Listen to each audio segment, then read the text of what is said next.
महाराष्ट्र सरकारचं आणि महायुतीचं हे राज्यातील शेताभातामध्ये राबणाऱ्या शेतकरी मायमौलीच्या वतीनं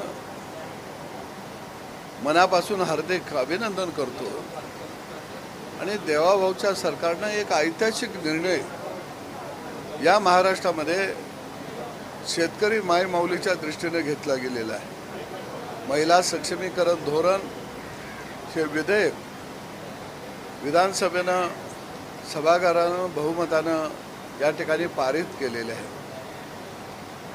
निश्चितच 1985-86 ला लक्ष्मी मुक्तीचा कार्यक्रम शेतकऱ्यांचे भाग्यविधाते आदरणीय शरद जोशी यांनी हातामध्ये घेतलेला होता। आणि गावगाड्यातल्या माईमौलीच्या नावानं अनेक शेतकऱ्यांनी जमिनीचा हिस्सा केलेला होता। शरद जोशींचा विचार खऱ्या अर्थानं साक्षात उतरण्याचा व पुढे घेऊन जाण्याचं काम देवाभाऊ यांनी केलेलं आहे। आणि म्हणून मी महाराष्ट्रातल्या शेताभातात राबणाऱ्या मायमौलीच्या वतीनं देवाभाऊचं मनापासून हार्दिक अभिनंदन करतो। या राज्याचे महसूल मंत्री आदरणीय चंद्रशेखर बावनकुळे साहेब यांनी शेतकऱ्यांच्या बाबतीमध्ये एक महत्त्वाचा निर्णय घेतला। शेतकऱ्यांना शेतामध्ये लागणारी माती असेल, मुरुम असेल, गाळ असेल याच्यावरची रॉयल्टी 100% माफ केलेली आहे। त्यामुळं सरकारच्या जाचातून खऱ्या अर्थानं राज्यातल्या शेतकऱ्याला मोकळा श्वास घेण्याचं एक ऐतिहासिक धोरण या ठिकाणी चंद्रशेखर बावनकुळे साहेबांनी आणलं आणि सभागृहामध्ये त्याची घोषणा केली। मी राज्यातील कोट्यावधी शेतकऱ्याच्या वतीनं आदरणीय बावनकुळे साहेबांचं सुद्धा मनापासून हार्दिक अभिनंदन करतो।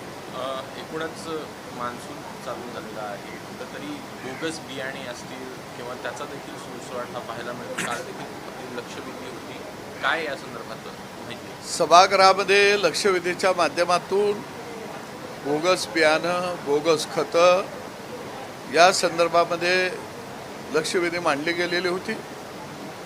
अनेक कंपन्या राज्यामध्ये बोगस खताचा सर्रास मोठ्या प्रमाणामध्ये विक्री करत आहेत, बोगस बियाणाची विक्री करत आहेत। आणि या संदर्भामध्ये कठोर पावलं कृषी विभागाने उचलावीत अशी मागणी सभागृहामध्ये मी या ठिकाणी केली। दुसऱ्या बाजूला HT-BT कपाशीचं बियाणं हे बियाणं मोठ्या प्रमाणामध्ये शेतकरी खरेदी करून त्याची पेरणी करत आहे, परंतु अनेक शेतकऱ्यांच्यावरती गुन्हे दाखल केले जात आहेत।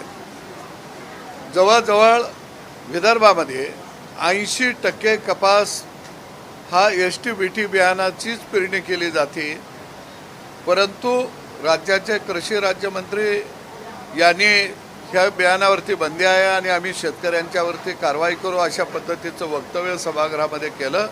हे वक्तव्य शेतकरी विरोधी आहे, नव्या तंत्रज्ञानाला विरोध करणारा आहे। आणि म्हणून यवतमाळला पुढच्या पंधरवड्यामध्ये मी स्वतः HT-BT बियाणाची पेरणी करायला त्या ठिकाणी जाणार आहे, कारण शेतकऱ्याला नवं तंत्रज्ञान मिळालं पाहिजे। आणि ते तंत्रज्ञान जर कोण मिळू देणार नसेल, कोण आडवं येणार असेल तर शेतकऱ्याच्या हातामध्ये लुमणं आहे, ते लुमणं आम्ही जो कोण आडवा येईल त्याच्या पाठीमध्ये घालू।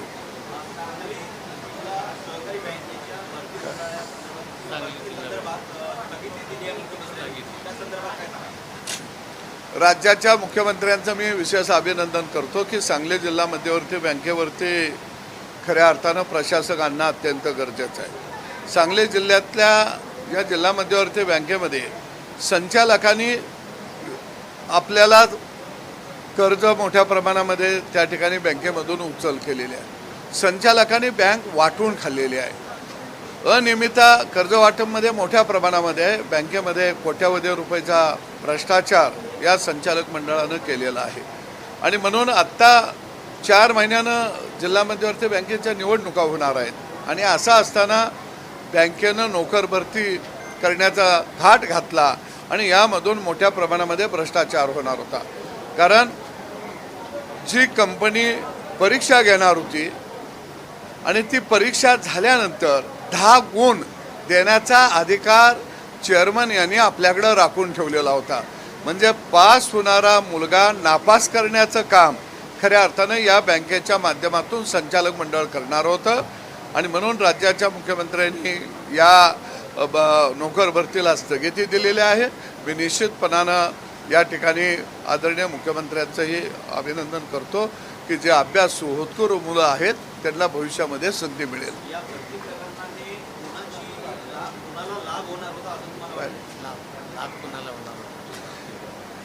नाही, एक आहे की या नोकर भरतीमध्ये सगळेच बँकेचे काही अधिकारी संचालक जे बँकेचे स्वतःला मालक समजतात आणि अभ्यासू नेते म्हणून महाराष्ट्रामध्ये स्वतःचा गाजावाजा करतात, त्या नेत्यांचा यामध्ये मोठ्या प्रमाणामध्ये हात होता. आणि निश्चितपणानं हे वाहत्या गंगेमध्ये घोडं घेऊन न्हायला निघालेले होते. परंतु ही वाहती गंगा सामान्य जनतेची आहे, तुम्हाला घोड्यासकट न्हाता येणार नाही, हे या निर्णयातून आता स्पष्ट झालेलं आहे.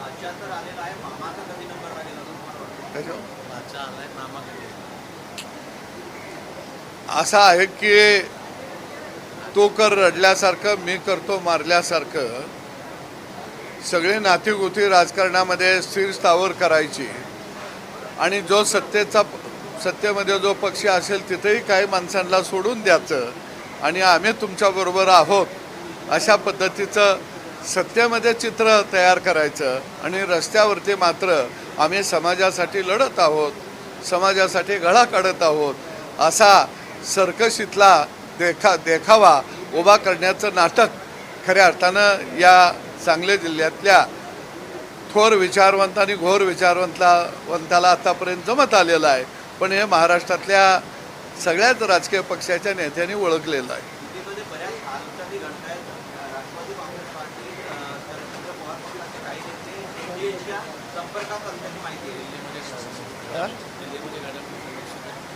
नाही, एक आहे की राष्ट्रवादी हा काही पक्ष नव्हता, ही टोळी होती आणि ही टोळी हळूहळू फुटायला लागलेली आहे. बऱ्याच अंशी ती फुटलेली आहे आणि या टोळीला अलिबाबाची गुहा आता आपल्याला मिळेल का या दिशेनं कुठं हातपाय मारायला येतात का या दृष्टीनं आता ते प्रयत्न करत आहेत. थोड्याच दिवसात लक्षात येईल की या टोळीचं मार्गक्रमण कशा पद्धतीनं चाललेलं आहे. पण मी निश्चितपणानं महायुतीतल्या आमच्या सगळ्या नेत्यांना सांगेन की या टोळीपासून सावध राहावा. याच टोळीच्या विरोधामध्ये महाराष्ट्रातल्या जनतेनं कौल दिलेला आहे.